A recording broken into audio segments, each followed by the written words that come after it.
Voici l'image du jour, le maillot jaune à pied dans le Ventoux, la faute à une chute pour Christopher Froome. La route se rétrécit à 3 km du sommet, Froome aux côtés de Porte et Mollema a distancé le groupe Quintana et finit à terre. La suite, Froome perd près de 2 minutes à l'arrivée, mais le temps du leader de la Sky sera pris sur son partenaire d'échappée, Bauke Mollema, arrivé avant lui. Froome reprend du temps à Yates et Quintana sur cette étape du Ventoux.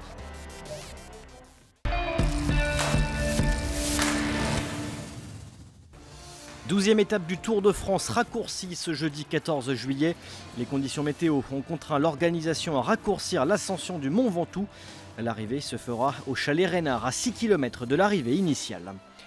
13 coureurs forment l'échappée du jour. Si Brian Cocard et André Greipel visent les points du sprint intermédiaire à Mollégès, Thomas De Gendt ou Dani Navarro visent la victoire d'étape.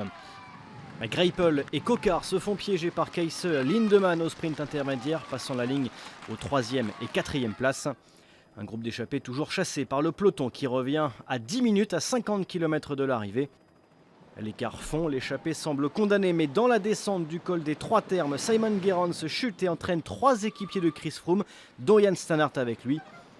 Le groupe maillot jaune temporise, une aubaine pour les hommes de tête qui filent se disputer la victoire d'étape.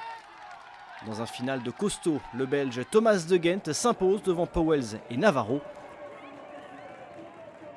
Derrière, l'explication a lieu. Chris Froome, Richie Porte et Bauke Mollema prennent l'ascendant sur Nairo Quintana.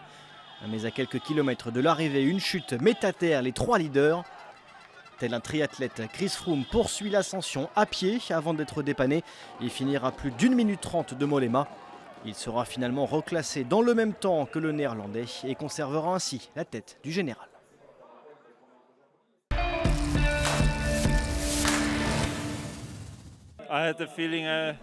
Je sentais au fond de moi qu'il fallait que je sois dans l'échappée aujourd'hui. Nous savions que ce qui risquait d'arriver, c'était soit 3 garçons qui étaient en échappée et qui étaient repris à 20 km, ou alors une échappée au long cours. Mon intuition me disait d'y aller et mon intuition a été exacte aujourd'hui.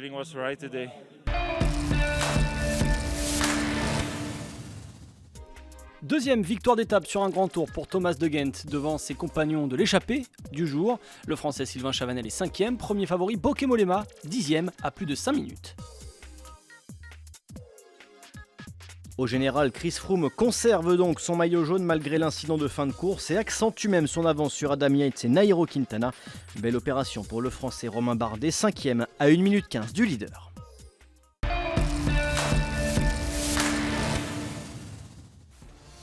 Vendredi 15 juillet, premier contre-la-montre de ce Tour de France 2016.